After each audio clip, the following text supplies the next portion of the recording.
আসসালামু আলাইকুম প্রিয় শিক্ষার্থী বন্ধুরা, ওয়েলকাম করছি লার্ন উইথ রবি ইউটিউব চ্যানেলে। ডাব্লিউএস কোশ্চেনের উপর দ্বিতীয় ক্লাসে তোমাদেরকে স্বাগতম। আজকে আমি শিখাবো হাউ দ্বারা কিভাবে প্রশ্ন করলে অ্যান্সার করতে হয় সেই বিষয়গুলো, অথবা হাউ দ্বারা কিভাবে আমরা ডাব্লিউএস কোশ্চেন করব। হাউ এর উপর একটা বিস্তারিত ক্লাস আজকে দেওয়ার কথা ছিল, তো আজকের ক্লাসটা নিয়ে হাজির হয়েছি। আজকে সম্পূর্ণ হাউ দ্বারা কিভাবে কোশ্চেন করতে হয় সেই বিষয়টা ক্লিয়ার করব। হাউ দ্বারা কিন্তু তোমার অনার্সে অবশ্যই কোশ্চেন আসে, ঠিক আছে? তো আজকে আমি ক্লিয়ার করার চেষ্টা করব ইনশাল্লাহ। তো তোমরা যারা নতুন অবশ্যই আমার চ্যানেলটিকে সাবস্ক্রাইব করে পাশে থাকবে। আর যারা আমার পিডিএফ হ্যান্ড নোট নিতে চাও অবশ্যই আমার কন্ট্যাক্ট নাম্বারে যোগাযোগ করো, অথবা আমার লার্ন উইথ রবি ফেসবুক পেজে যোগাযোগ করো, ঠিক আছে? এখন আসি মূল ক্লাসে। হাউ দ্বারা সকল ডাব্লিউএস কোশ্চেন প্রশ্ন করার নিয়ম। তো তো হাউ মানে তোমরা জানো যে কি, হাউ মানে হচ্ছে কেমন, ঠিক আছে? আরো অনেক কিছু হয়, নিচে আসতেছি। তো হাউ দ্বারা প্রশ্ন করার স্ট্রাকচার আমি তোমাদেরকে প্রথমে বলে দিচ্ছি যে প্রথমে হাউ বসবে, অক্সিলারি ভার্ব বসবে, যেমন to be verb, to have verb, modal auxiliary verb এবং টু ডু। এগুলো হাউ দ্বারা যখন তোমার ডাব্লিউএস কোশ্চেন করবা তখন কিন্তু এগুলো ভার্ব তোমাদেরকে বসাতে হবে। এরপর তোমাদেরকে সাবজেক্ট বসাতে হবে, বাকি অংশ বসাতে হবে, প্রশ্নের উত্তর অংশ বাদ যাবে, ঠিক আছে? নোট অফ ইন্টারোগেশন বসবে। তো গঠন প্রণালী তোমাদেরকে আমি বলে দিলাম যে how plus verb plus subject plus V1 plus object, এটাই হচ্ছে হাউ দ্বারা প্রশ্ন করার নিয়ম, ঠিক আছে? তো আমরা সরাসরি এক্সাম্পলে যাই। দেখো, এক্সাম্পলে আমরা এখন দেখব যে হাউ দ্বারা কিভাবে অ্যান্সার করতে হয়। তো এখানে দেখো, he did it carefully, he did it carefully, তিনি এটির প্রতি খুবই যত্নশীল ছিলেন, ঠিক আছে? তার মানে এই বাক্যের গুরুত্বপূর্ণ অংশ হচ্ছে কেয়ারফুলি। কিসের প্রতি? তিনি এটির প্রতি খুবই যত্নশীল ছিলেন। তার মানে যত্নশীল বলতে কেয়ারফুলি, আর কেয়ারফুলি হচ্ছে বাক্যের মূল অংশ। তো এটিকে তোমাদেরকে বাদ দিয়ে ডাব্লিউএস কোশ্চেন করতে হবে, মনে রাখবা। তো এখন ডাব্লিউএস কোশ্চেন আমরা যদি করি তাহলে আমরা সূত্র অনুযায়ী, যেহেতু তিনি কিভাবে যত্ন নিতেন বা কেমন করে যত্ন নিতেন এমন প্রশ্ন জাগতেছে, সুতরাং আমরা এখানে হাউ বসাবো প্রথমে। তো আমরা সেন্টেন্স অনুযায়ী হাউ বসালাম আমাদের রুলস অনুযায়ী। এরপর আমরা দেখব ভার্ব কি আছে। তো এখানে ভার্ব রয়েছে ডিড, ডিড রয়েছে পাস্ট ফর্ম, ঠিক আছে? তো অবশ্যই তোমাদেরকে ডিড বসাতে হবে যেহেতু ডিড রয়েছে। এরপরে সাবজেক্ট তোমাদেরকে বসাতে হবে, ঠিক আছে? তো সাবজেক্ট এখানে হি রয়েছে, তো হি সাবজেক্ট থাকলে হি এখানে বসাতে হবে, আর আমরা এখানে হি বসিয়ে দিলাম। এরপর আবার তোমাদেরকে ভার্বের ওয়ান বসাতে হবে, অর্থাৎ ভার্বের প্রেজেন্ট ফর্ম বসাতে হবে। তো এখানে ডিড হচ্ছে পাস্টে, সো ডিড এর প্রেজেন্ট ফর্ম হচ্ছে ডু। তো আমরা এখানে ডু বসাইলাম, ঠিক আছে? এরপর ইট, তারপরে একটা প্রশ্নবোধক চিহ্ন। দেখো কত ইজিলি আমরা অ্যান্সারটা করলাম। How did he do it, সে কেমন করে এটা করছে, তার মানে খুবই যত্নশীল ভাবে সেটা করছে। প্রশ্ন হচ্ছে যে সে কেমন করে এটা করছে, আর উত্তর হবে হি ডিড ইট কেয়ারফুলি, খুবই যত্ন সহকারে করছে, ঠিক আছে? এভাবে আসলে প্রশ্নগুলোর মিনিং বুঝে উত্তর করতে হবে, ঠিক আছে? তো আসলে গ্রামারটা আসলে প্র্যাকটিসের বিষয়, যত বেশি তোমরা গ্রামার প্র্যাকটিস করবে তত বেশি তোমরা এক্সপার্ট হয়ে যাবে, ঠিক আছে? তো এরপর আসি দুই নম্বরে দেখো, এখানে বলতেছে দে কাম বাই বাস, তারা কি কেমন করে এসেছে আমাদের প্রশ্ন করতে হবে। তো এখানে অ্যান্সার হচ্ছে দে কাম বাই বাস, অর্থাৎ তারা বাসে করে এসেছে। তো তারা কেমন করে এসেছে, তার তার মানে প্রশ্ন আমাদের করতে হবে তারা কেমন করে এসেছে। তারা বাসে করে এসেছে, কিন্তু আমাদের প্রশ্ন করতে হবে তারা কেমন করে এসেছে, ঠিক আছে? তো তারা বাসে করে এসেছে বাই বাস। সো এই দেখো বাই বাসটা আছে এখানে গুরুত্বপূর্ণ অংশ। তো অবশ্যই আমাদেরকে বাই বাসটা বাদ দিয়েই কিন্তু ডাব্লিউএস কোশ্চেন করতে হবে। তো WH কোশ্চেন আমরা অ্যান্সার করব। দেখো, তো যেহেতু কেমন বুঝিয়েছে বা কেমন করে তারা এসেছে, সুতরাং আমরা WH হিসেবে হাউ কতটা কি নিয়ে নেব, WH হিসেবে হাউ নিয়ে নিলাম। তো হাউ নেওয়ার পর আমরা দেখবো এখানে ভার্ব কি আছে, ভার্ব রয়েছে কাম। সো কামটা কোন ফর্মে রয়েছে, ঠিক আছে, এটা হচ্ছে অবশ্যই বেস ফর্ম। সো এখানে আমাদেরকে ডু বসাতে হবে, ঠিক আছে। তো আমরা এখানে ডু বসাইলাম, যেহেতু প্রেজেন্ট ফর্মে আছে সুতরাং আমরা এখানে ডু বসাইলাম, ঠিক আছে। এরপর সাবজেক্ট বসাতে হবে। তো সাবজেক্ট কি, দে, সুতরাং আমরা সাবজেক্ট বসাইলাম। মনে রাখবা সাবজেক্ট বসাতে হবে, সাহায্যকারী ভার্বের পরে সাবজেক্ট, এরপরে ভার্বের বেস ফর্ম। তো এখানে দেখো বেস ফর্ম কাম, কামে রয়েছে, সো আমরা এখানে কাম বসাইলাম। আমরা গঠন প্রণয় দিয়েছি how plus verb plus subject plus ভার্বের V1 প্লাস বাকি অংশ। তো এখানে দেখো প্রথমে যে ভার্বটি থাকবে সেই ভার্বটির বসাতে হবে, যেই প্রমেয় থাকুক না কেন। আর এস বা ইএস যুক্ত থাকলে তোমাদেরকে ডু, ডাজ, ডিড এগুলো বসাতে হবে, ঠিক আছে। ডাজ বসাতে হবে এস বা ইএস যুক্ত থাকলে, আর তা না থাকলে কিন্তু তোমাদেরকে বেস ফর্ম বসাতে হবে, ঠিক আছে, একটু মাথায় রাখবা। তো এই বিষয়ে আমি প্রথম ক্লাসে অবশ্য বিস্তারিত বলেছি, যারা মিস করছে দেখে নেবা। সাবজেক্ট বসার পরে V1 বসাতে হবে। তো আমরা এখানে V1 যেহেতু এখানে কাম রয়েছে, সুতরাং আমরা কাম বসে দিচ্ছি, অ্যান্সার হয়ে গেল। তাহলে আমাদের অ্যান্সারটা কি হলো, যে হাউ ডু দে কাম। আচ্ছা, আমরা মনে হয় বুঝেছি। এরপরে আসি, এখানে দেখো he will success thought hard labour. দেখো আমি বলেছি বাক্যের গুরুত্বপূর্ণ অংশটা আগে বুঝবা। বাক্যে গুরুত্বপূর্ণ অংশটা কি বলতেছে, কাকে নির্দেশ করতেছে, সেটি বোঝা খুবই গুরুত্বপূর্ণ। কেননা ওই গুরুত্বপূর্ণ অংশটিকে বাদ দিয়ে আমাদের WH কোশ্চেন করতে হবে। সো আমাদেরকে বুঝতে হবে এবং মিনিং করতে হবে। তো এখানে বলতেছে he will succeed thought hard labour, তার মানে কঠোর পরিশ্রমের মাধ্যমে সে সফল হবে। এখন তোমাকে প্রশ্ন করতে হবে কিভাবে সে সফল হবে, ঠিক আছে। তাহলে সে কঠোর পরিশ্রম করলেই তো সফল হবে। সেজন্য থট হার্ড লেবার এটি হচ্ছে বাক্যের গুরুত্বপূর্ণ অংশ, ঠিক আছে। আর এটিকে বাদ দিয়ে তোমাদেরকে WH কোশ্চেন করতে হবে, ক্লিয়ার। তো যেহেতু কেমন কিভাবে বুঝিয়েছে, সুতরাং আমরা এখানে কি করব, WH কোশ্চেন হিসেবে হাউ দ্বারা শুরু করব। তা অবশ্যই রুলস অনুযায়ী আমরা হাউ নিয়েছি। এরপর এখানে দেখবো যে আমাদের সাহায্যকারী ভার্ব কি রয়েছে, সাহায্যকারী ভার্ব উইল রয়েছে, সো আমরা উইল বসাইলাম। এরপর সাবজেক্ট বসাতে হবে, সাবজেক্ট আছে হি বসালাম। এরপর আছে সাকসেড, ঠিক আছে। তো যেহেতু এটি প্রেজেন্ট ফর্মে রয়েছে, সুতরাং আমরা সেটি বসে দিয়েছি।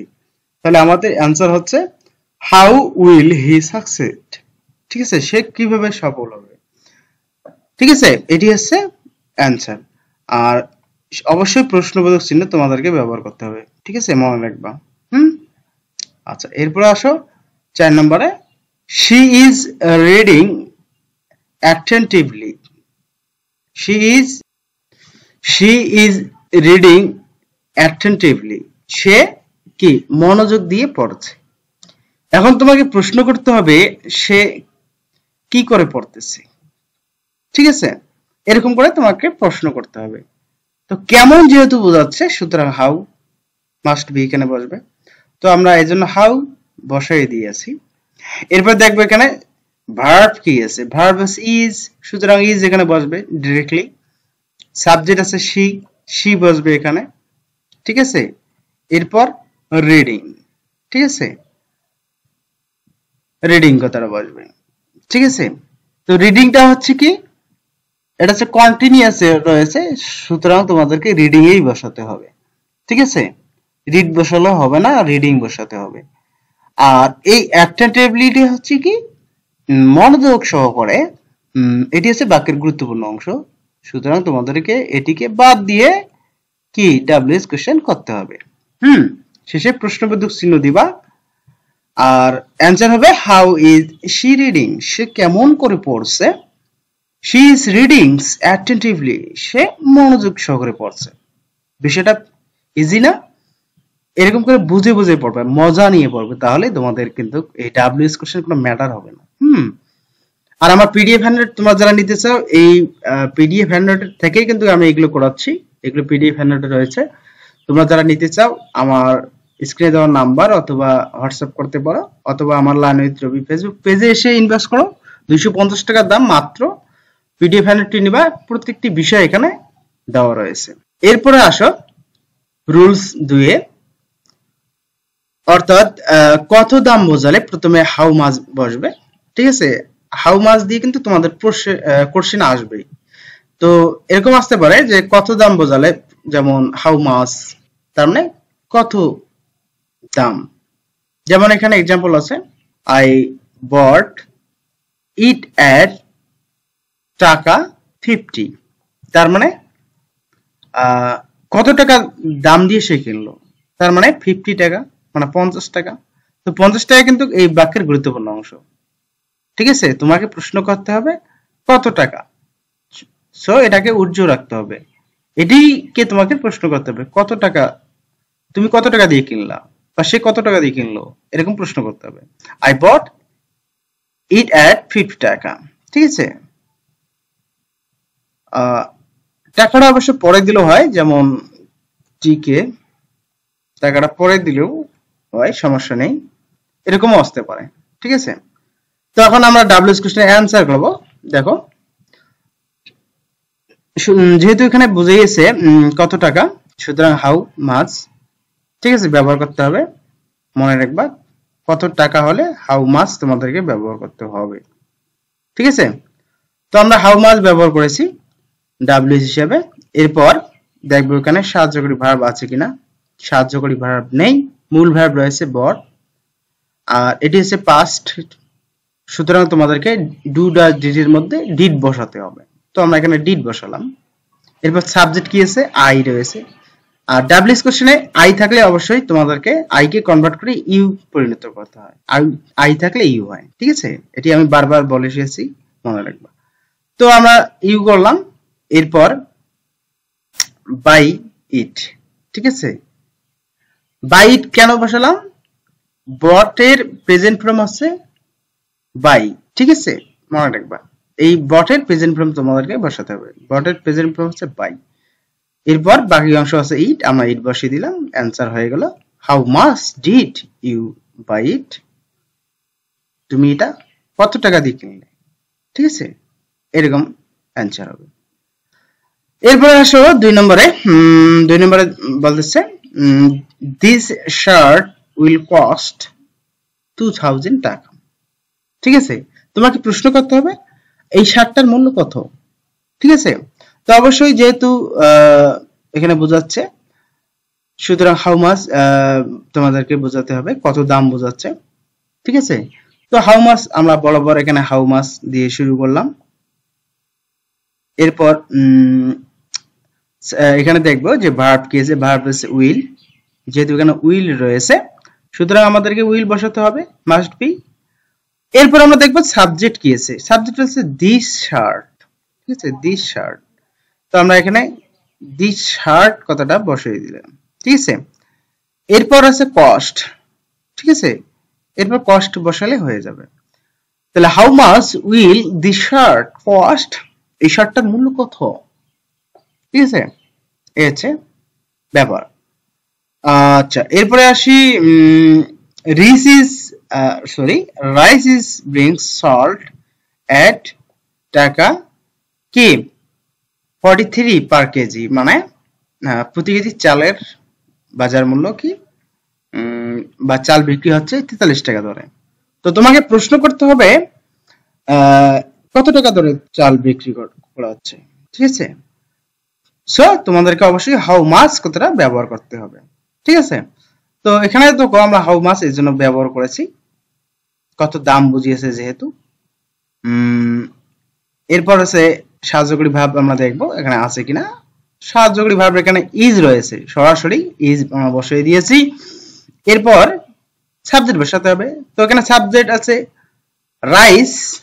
ঠিক আছে, তো আমরা এখানে রাইস কথাটা ব্যবহার করেছি, ঠিক আছে। রাইস যেহেতু সাবজেক্ট, সাবজেক্ট অবশ্যই বসাতে হবে।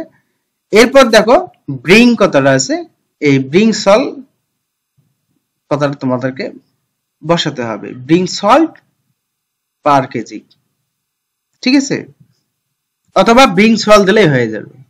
রুল 3 তে দেখো কোনো পরিমাণ গণা গেলে হাউ মেনি এবং কোনো পরিমাণ গণা না গেলে হাউ মাচ বসবে। কোনো পরিমাণ গণা গেলে হাউ মেনি এবং কোনো পরিমাণ গণা না গেলে হাউ মাচ বসে। তো দেখো আমি এর আগে হাউ মাচ তোমাদেরকে এক্সাম্পল দিলাম, এখন হাউ মেনি এবং হাউ মাচ এর বিষয়টা উল্লেখ করব। এখানে বলতেছে আই ক্যারি 2 বুকস, এখানে বলতেছে আই ক্যারি 2 বুকস, তার মানে আমি 2টা বই নিয়ে গেলাম, ঠিক আছে, তার মানে গণা যাচ্ছে। আর এরকম কোন সেন্টেন্সে যদি গণা যায় তাহলে তোমরা হাউ মেনি দ্বারা শুরু করবা, ঠিক আছে, হাউ মেনি দ্বারা শুরু করবা। কেন? আই ক্যারি 2 বুকস, তার মানে আমি 2টি বই নিয়ে গেলাম, ঠিক আছে, এটা গণা যাচ্ছে। আই ক্যারি 2 বুকস, তার মানে আমরা 2টা বই নিয়ে গেলাম। এখানে দেখো 2টা বই এত সংখ্যা বুঝিয়েছে যে গণা যাচ্ছে, এরকম গণা গেলে হাউ মেনি দ্বারা তোমাদেরকে ডাব্লিউএস কোশ্চেন শুরু করতে হবে। তো আমরা এখানে লিখবো হাউ মেনি বুকস, ঠিক আছে, হাউ মেনি বুকস। এরপর সাহায্যকারী ভার্ব দেখবো, ক্যারিটা রয়েছে পাস্টে, সুতরাং ডিড বসাবো। আর এরপরে আমরা 2 বসাবো না, কারণ 2টা হচ্ছে বাক্যের গুরুত্বপূর্ণ অংশ, ঠিক আছে, এই 2টা আমরা বাদ দেবো, ঠিক আছে। 2 বাদ দিয়ে ডাব্লিউএস কোশ্চেন করবো। How many books did, subject আছে আই থাকলে ইউ হয়, ইউ বসাবো। আর ক্যারিড এর প্রেজেন্ট ফর্ম হচ্ছে ক্যারি, ঠিক আছে, তাহলে অ্যানসার হবে how many books did you carry, easy answer. এরপরে দেখো they have eaten a lot, they have eaten a lot, তারা অনেক খেয়েছে, ঠিক আছে, দে হ্যাভ ইটেন এ লট। তো দেখো অনেক খেয়েছে, তো আমি কিছুক্ষণ আগে বললাম অনেক বলতে এখানে গোনা যাচ্ছে না, সুতরাং হাউ মাচ বসবে, ঠিক আছে। যদি গোনা যায় নির্দিষ্ট করে তাহলে হাউ মেনি বসবে, আর যদি গোনা যায় না সেক্ষেত্রে হাউ মাচ বসবে। তো এখানে হাউ মাচ আমরা এর জন্য বসিয়েছি আর ডাব্লিউএস কোশ্চেন হিসাবে। এরপর আমরা দেখবো সাহায্যকারী ভার্ব কি আছে। সাহায্যকারী ভার্ব হ্যাভ রয়েছে, হ্যাভ বসালাম। সাবজেক্ট রয়েছে দে বসালাম। এরপর আছে যে ভার্বটি রয়েছে ইটেন, এই ভার্বটির কি আমাদেরকে বসাতে হবে, তো আমরা ইটেন এখানে বসাই দিলাম। এরপর দেখো 3 নম্বরে বলতেছে he will spend a lot of money, ঠিক আছে, he will spend a lot of money. WH question করতে হবে কিভাবে, how much many will he spend, আমরা হাউ মাচ প্রথমে নিয়ে আসলাম, ঠিক আছে। এরপর মানি মানে হাউ মাচ মানি, সাহায্যকারী ভার্ব উইল, সাবজেক্ট হি এবং স্পেন্ড যেহেতু প্রেজেন্ট ফর্মে রয়েছে সুতরাং স্পেন্ড এখানে ব্যবহার করলাম। শেষে একটা প্রশ্নবোধক চিহ্ন, অ্যান্সার আমাদের হয়ে গেল। 4 নম্বর রুলসে দেখো তোমরা কোন ব্যক্তির বয়স বোঝাতে হাউ ওল্ড ব্যবহৃত হয়। For example the boy is 10 years old, ঠিক আছে, the boy is 10 years old, এটা বয়স বোঝাচ্ছে। দেখো এই 10 years কিন্তু সংখ্যাও বোঝায়, গণা যাচ্ছে, কিন্তু যেহেতু এটা বয়স সুতরাং এটা ওল্ড দ্বারা শুরু হবে। তো এখানে দেখো যেহেতু বয়স বোঝাচ্ছে অবশ্যই হাউ ওল্ড আমরা ব্যবহার করব। হাউ ওল্ড, সাহায্যকারী ভার্ব ইজ রয়েছে, আমরা ইজ বসিয়ে দিলাম, সাবজেক্ট আছে দ্য বয়, বাস। সুতরাং 10 years old এটা বাক্যের গুরুত্বপূর্ণ অংশ, আর এটিকে বাদ দিয়ে ডাব্লিউএস কোশ্চেন আমরা পড়লাম, তাহলে অ্যান্সার হলো how old is the boy. এরপর দেখো my grandmother was a woman of 70, ঠিক আছে। তো বাক্যের গুরুত্বপূর্ণ অংশ এখানে দেখো ওম্যান অফ 70, তার মানে আমার দাদির বয়স ছিল কত, কি 70 বছর। তো এই 70 বছর কিন্তু বাদ দিতে হবে, ঠিক আছে। তো তো এখানে ডাব্লিউএস কোশ্চেন করবা হাউ ওল্ড দ্বারা, অবশ্যই যেহেতু বয়স এখানে বোঝাচ্ছে, হাউ ওল্ড কথাটা আমরা প্রথমে বসাবো। এরপর সাহায্যকারী ভার্ব আছে ওয়াজ, সুতরাং ওয়াজ বসাবো। সাবজেক্ট আছে এখানে মাই থাকলে অবশ্যই ইওর বসাতে হয়, গ্র্যান্ডমাদার থাকলে গ্র্যান্ডমাদার। ঠিক আছে, তাহলে how old was your grandmother. ঠিক আছে, ইজি। এরপর দেখো পাশে কোনো কিছুর দূরত্ব সম্পর্কে প্রশ্ন করতে হাউ ফার, অথবা লম্বা হলে হাউ লং বসে। ঠিক আছে, কোনো কিছুর দূরত্ব যদি বোঝায় সেক্ষেত্রে হাউ ফার বসে। যেমন our college is 10 Miles from our village. দেখো আমাদের কলেজ আমাদের গ্রাম থেকে 10 কিলোমিটার দূরে। ঠিক আছে, তো এই জন্য হাউ ফার বসেছে, যেহেতু দূরত্ব বোঝাচ্ছে এই জন্য হাউ ফার আমরা বসিয়েছি। ঠিক আছে, তো এরপর আমরা কি করব, সাহায্যকারী ভাব বসাবো। সাহায্যকারী ভাব ইজ রয়েছে, আমরা এখানে ইজ বসাবো। তো আমরা এখানে ইজ বসিয়ে দিয়েছি। ঠিক আছে, এরপর সাবজেক্ট কি আছে, আওয়ার কলেজ। ঠিক আছে, আওয়ার কলেজ, তো আওয়ার থাকলে হয় ইওর, আমরা ইওর বসিয়েছি, পাশাপাশি কলেজ বসিয়েছি। ঠিক আছে, এরপর বাকি অংশ ফ্রম আওয়ার ভিলেজ। তো আবার যেহেতু এখানে আওয়ার আছে সুতরাং ইওর বসাবো, মানে আওয়ার থাকলে ইওর বসে, এটাই নিয়ম। ঠিক আছে, তো এখানে দেখো how far is your college from your village. ঠিক আছে, মানে তোমার গ্রাম থেকে তোমার কলেজ কত দূরত্বে। ঠিক আছে, এরপর দেখো বছর, মাস, দিন ইত্যাদি দীর্ঘ সময় একটা নির্দেশিত কোনো সময় বোঝাতে প্রশ্ন করার সময় অবশ্যই হাউ লং দ্বারা শুরু করতে হবে। মনে রাখবা বছর, মাস, দিন এরকম কিছু দীর্ঘ সময় একটা নির্দেশিত কোনো কিছু বোঝাতে অবশ্যই হাউ লং দ্বারা শুরু করতে হয়। For example, I have been living in Jessore from 13 years. তার মানে দেখো এরকম আরেকটা তোমাদেরকে আমি এখানে বিষয় বলে দিচ্ছি, পারফেক্ট কন্টিনিউয়াস টেন্স। ঠিক আছে, অর্থাৎ present perfect continuous, past perfect continuous, future perfect continuous. ঠিক আছে, এই যে এরকম যদি বোঝায় তাহলে এই কন্টিনিউয়াস টেন্স বা প্রেজেন্ট পারফেক্ট বা পাস্ট পারফেক্ট বা ফিউচার পারফেক্ট কন্টিনিউয়াস টেন্সে মানে যে কোনো সময়কে নির্দেশ করে। তোমরা মনে রাখবা স্ট্রাকচারটা, যে হ্যাভ বিন কথাটা আছে কিনা, এরপর ভার্বের সাথে আইএনজি যোগ আছে কিনা। দেখো এটা কিন্তু পারফেক্ট কন্টিনিউয়াস টেন্সের গঠন অনুযায়ী এই সেন্টেন্সটা দিয়েছে, I have been living in Jessore for 13 years. তো এরকম যেহেতু এখানে লম্বা একটা বছর বুঝিয়েছে সুতরাং আমরা ডাব্লিউএস কোশ্চেনে হাউ লং দ্বারা শুরু করব। দ্যাটস ইট, এটা আছে বিষয়। এবার সাহায্যকারী ভার্ব আছে হ্যাভ বসাবো, আই রয়েছে সাবজেক্ট, আই থাকলে ইউ হয়। ঠিক আছে, এরপর বাকি কি আছে, বিন লিভিং ইন যশোর, আমরা বসিয়ে দিয়েছি, অ্যান্সার হয়ে গেল। ঠিক আছে, কত ইজি না। এরপর 2 নম্বরে দেখো they have been waiting for half an hours. দেখো এখানেও কিন্তু পারফেক্ট কন্টিনিউয়াস টেন্স। ঠিক আছে, সো আমরা হাউ লং দ্বারা শুরু করব। ঠিক আছে, হাউ লং দ্বারা শুরু করব। হ্যাঁ, তো হাউ লং দ্বারা এখানে শুরু করেছি। এরপর দেখো সাহায্যকারী ভার্ব হ্যাভ রয়েছে, হ্যাভ বসিয়েছি, সাবজেক্ট দিয়ে বসিয়েছি, বাকি অংশ বিন ওয়েটিং বসিয়েছি। আর বাক্যের গুরুত্বপূর্ণ যে ফর হাফস অ্যান্ড আওয়ার, এটি বাক্যের গুরুত্বপূর্ণ, আমরা এটি বাদ দিয়ে ডাব্লিউএস কোশ্চেন করেছি। এরপর দেখো কোন দৈর্ঘ্য বোঝাতে হাউ লং বসে, গভীরতা বোঝাতে হাউ ডিপ বসে, দূরত্ব বোঝাতে হাউ ফাস্ট বসে। ঠিক আছে, ঠান্ডা বোঝাতে হাউ কোল্ড বসে, বিস্তৃতি বোঝাতে হাউ ওয়াইড বসে, ধীর বোঝাতে হাউ স্লো বসে, ঘন ঘন বোঝাতে হাউ অফটেন বসে। এই প্রত্যেকটি তোমাদেরকে মনে রাখতে হবে। ঠিক আছে, কেননা হাউ দ্বারা তোমার অবশ্যই কোশ্চেন আসবে, এই জন্য তোমাদেরকে বিষয়গুলো মনে রাখতে হবে।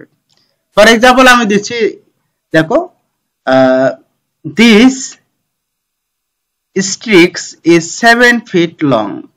দেখো 7 feet লং তার মানে লম্বা বোঝাচ্ছে, কত ফিট লম্বা।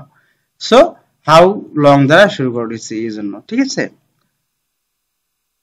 এরপর সাহায্যকারী ভার্ব আছে ইজ বসিয়েছি, সাবজেক্ট আছে দিস বসিয়েছি, বাকি অংশ স্ট্রিক বসিয়েছি। আমাদের বাক্যের মূল গুরুত্বপূর্ণ অংশ হচ্ছে 7 ফিট, অর্থাৎ 7 ফিট এই কথাটা আমরা বাদ দিয়ে ডাবল এক্সক্লুশন করেছি। তার মানে কত ফিট লম্বা, ঠিক আছে 7 ফিট।